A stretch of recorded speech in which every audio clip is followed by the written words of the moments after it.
Halo semuanya, dimanapun kalian berada, semoga diberikan kesehatan selalu. Di video kali ini saya akan membawakan kisah cerita misteri yang berjudul Cerita Misteri Kamar Mandi Sekolah.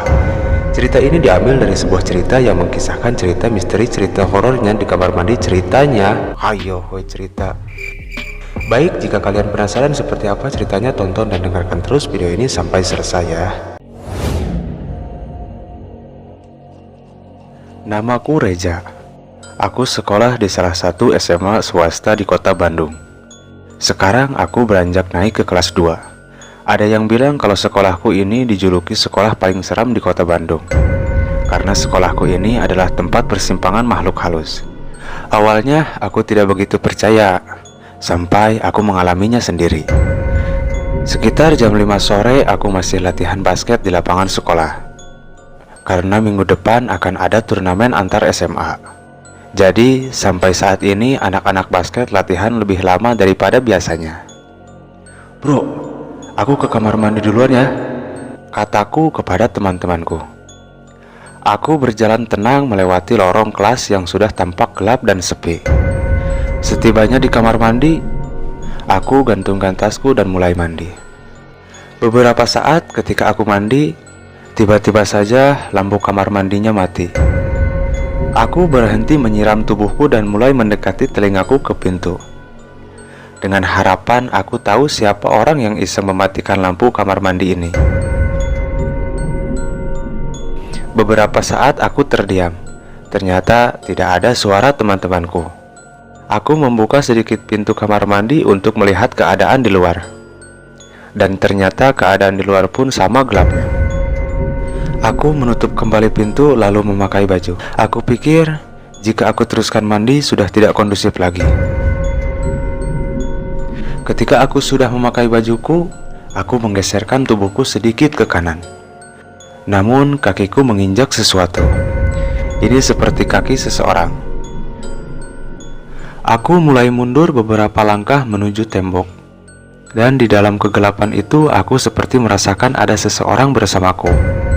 Aku segera mengambil tas yang kugantung di belakang pintu.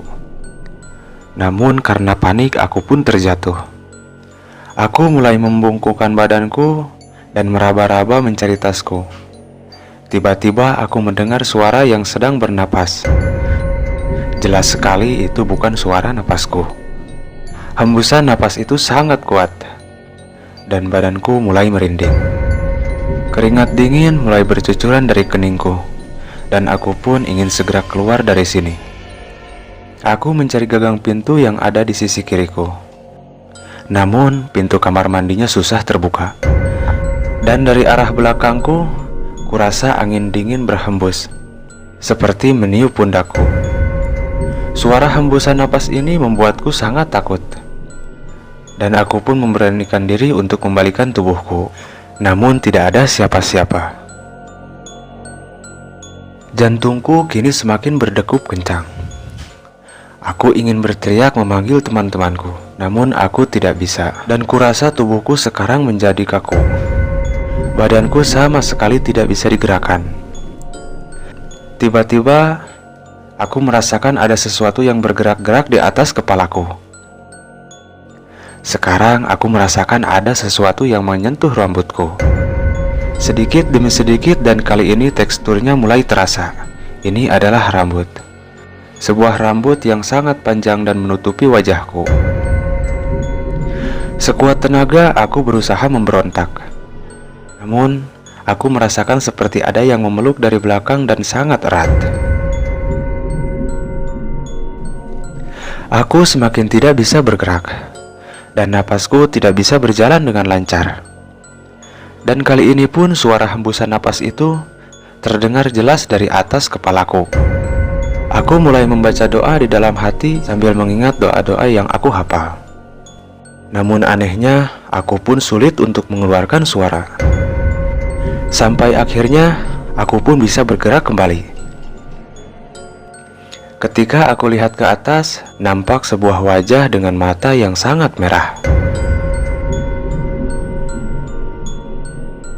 Hanya beberapa detik saja aku melihat sosok dan tidak lama sosok itu menghilang. Badanku yang kaku sudah bisa aku gerakkan kembali. dan aku segera berlari keluar.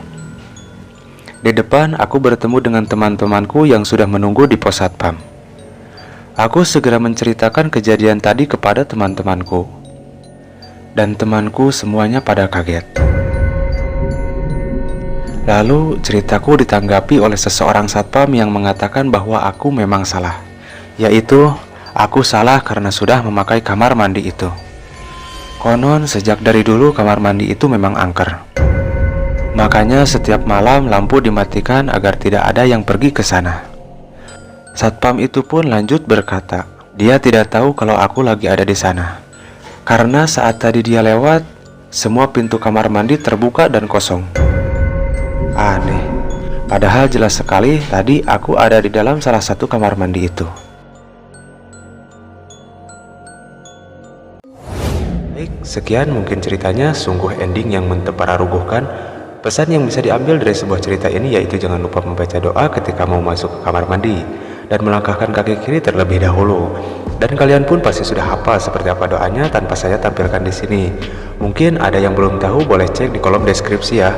Jika kalian suka dengan videonya, jangan lupa untuk like, komen, dan subscribe. Sampai jumpa di cerita selanjutnya. Hatur nuhun dan terima kasih. Eta kene sarua.